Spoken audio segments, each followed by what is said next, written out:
Assalamualaikum warahmatullahi wabarakatuh. Alhamdulillah, alhamdulillah.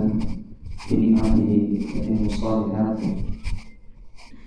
Asyhadu an la ilaha illallah wahdahu la syarika lah wa asyhadu anna Muhammadan abduhu wa rasuluhu amma ba'du. Allahumma inna nas'aluka 'ilman nafi'an wa rizqan thayyiban wa 'amalan mutaqabbalan. Allahumma anfa'na bima 'allamtana wa 'allimna ma yanfa'una wa zidna ilman ya arhamar rahimin. Para santri yang semoga dirahmati dan dimuliakan oleh Allah Subhanahu wa taala. Insyaallah pada siang hari ini kita akan sama-sama mempelajari dan mengkaji terkait salah satu materi yang insyaallah sangat kalian perlukan di asrama ini, yaitu berkaitan dengan adab-adab. Cukuplah yang menunjukkan pentingnya adab, yaitu ada ungkapan dari ulama salaf. Mereka mengatakan, nahnu nata'allam al-adab qabla an nata'allam al-ilm. Kami itu mempelajari adab sebelum mempelajari ilmu. Karena terkadang seorang jika adabnya kurang baik, maka sebanyak apapun ilmu yang dia miliki, dia hafalkan, dia pahami, kurang manfaat. Berbeda dengan orang yang mungkin ilmunya pas-pasan, enggak banyak, tapi dia amalkan ilmu tersebut, maka terlihat indah. Oleh karenanya, seorang santri itu fokus utamanya bukan hanya sekedar menghafal, memahami, tapi pengamalannya kurang, tidak. Akan tetapi yang bagus itu gimana? Kita menghafal, memahami, kemudian mengamalkannya. Ini baru layak disebut santri. Dan bahkan cukuplah yang menunjukkan agungnya ada, tidak ada Muhammad SAW diutus kecuali untuk apa? Menyempurnakan akhlak yang mulia. Ada yang tahu hadisnya? Innama bu'itsu liutammima santu. Apa artinya? Tidak aku diutus kecuali untuk menyempurnakan akhlak yang mulia. Nah, kalau di asrama berarti nanti ada adab-adab yang harus kalian praktekkan. Pertama mungkin adab terhadap teman, kemudian adab terhadap ustaz, adab nanti di asrama, adab terhadap lingkungan, adab terhadap karyawan. Nanti insya Allah kita akan belajar bersama terkait hal ini. Tapi yang pertama, adab kepada teman, adab sesama santri.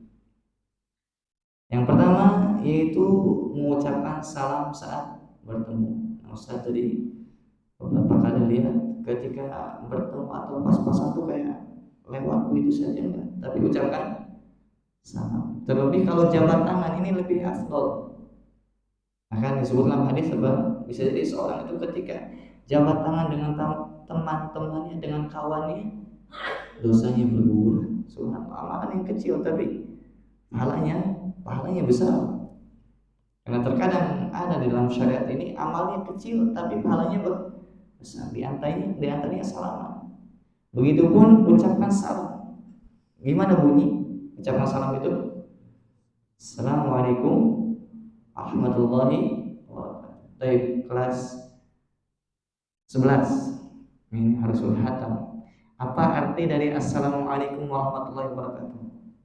Uwais, bentar. Assalamualaikum warahmatullahi wabarakatuh. Artinya keselamatan. Alaikum. Gak apa terjemah bebas.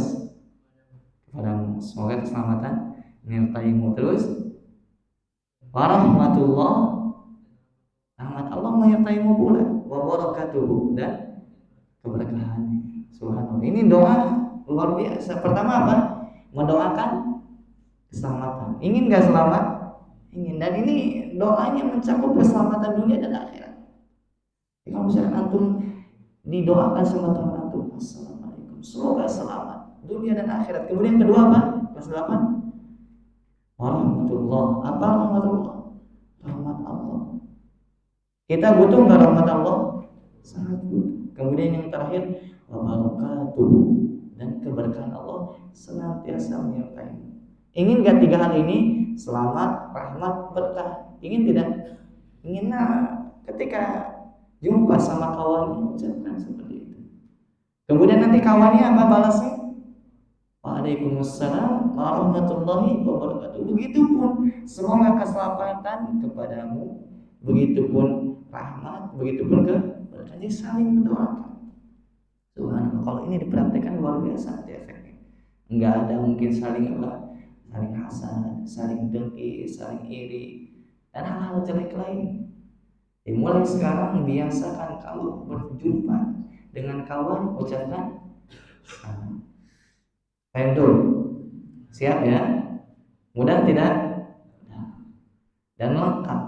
Assalamualaikum warahmatullahi wabarakatuh. Kalau satu saja bagus, dua saja bagus, tapi lebih bagus tiga.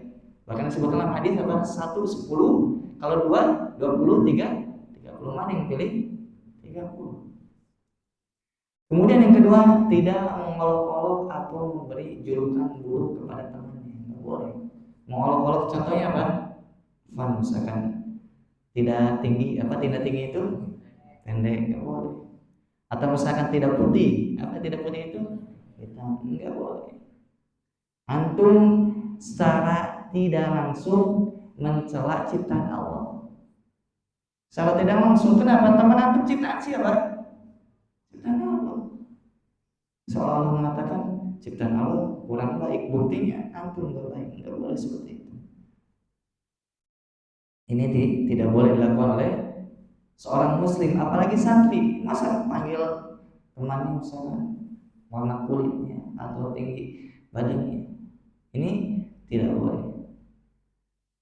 Begitupun hal-hal yang berkaitan dengan selain fisik, apalagi misalnya orang tua, nggak boleh disebutkan nama orang tua misalnya. Bahkan disebutkan dalam hadis apa? Ada orang yang menjelekkan atau mengejek orang tuanya. Ada nggak orang yang mengejek orang tuanya? Ada. Gimana? Kelas 10. Ada orang yang mengejek orang tuanya. Gimana caranya? Ayo Abian. Abian kelas 11 ya? Kelas 9. Ayo. Nah, gimana?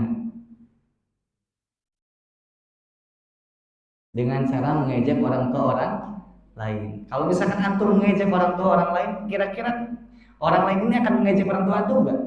Iya. Jadi kalau misalkan antum ingin mengejek orang tua antum, ejek saja orang tua orang lain, pasti sama-sama mengejek. Boleh enggak? Boleh. Tentu. Jadi harusnya seorang muslim itu enggak saling ejek-ejekan, tapi saling bersaudara. Al-muslimu akhul muslim. Nah, mana muslim itu saudara muslim yang la yahqiruhu, tidak merendahkannya, wala yadhlimuhu, tidak menzaliminya. Tidak boleh merendahkan, menzalimi. Akan tapi apa? Waqulu ibadullahi ikhwana. Jadilah hamba-hamba Allah yang bersaudara. Bahkan al-mu'minu kal mu'min, al-mu'minu lil mu'min kal bunyan. Yang namanya mukmin satu dengan mukmin yang lain kal bunyan. Apa bunyan? Bangunan. Yashuddu ba'duha ba'dhan. Satu sama lain saling menguatkan. Nabi Muhammad SAW ketika menyebutkan hadis ini, beliau berisyarat seperti ini. Apa itu? Saling menguatkan, bukan justru saling merendahkan dan menjelekkan, tidak, tapi saling menguatkan. Apalagi misalkan ini ada kelasnya malu masuk, lagi rindu-rindunya sama orang tua, nangis di ejek misalkan sama kelasnya, nggak boleh, haram. Harusnya gimana? Digandeng tangannya. Kenapa?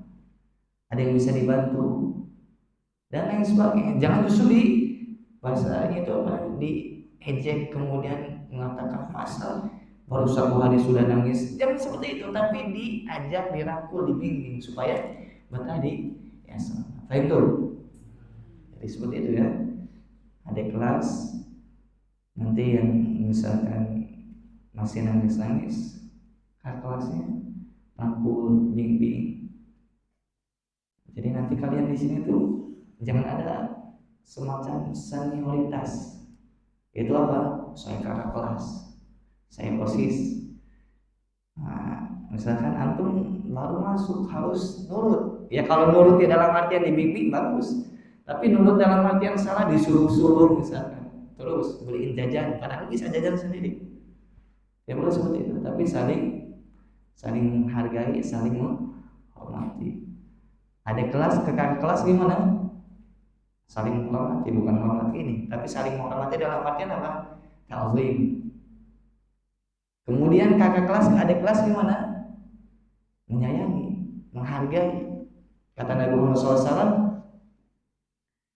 laisa minna man lam yarham shagirana. Bukan termasuk golongan kami orang yang tua itu tidak menyayangi yang muda, harus menyayangi.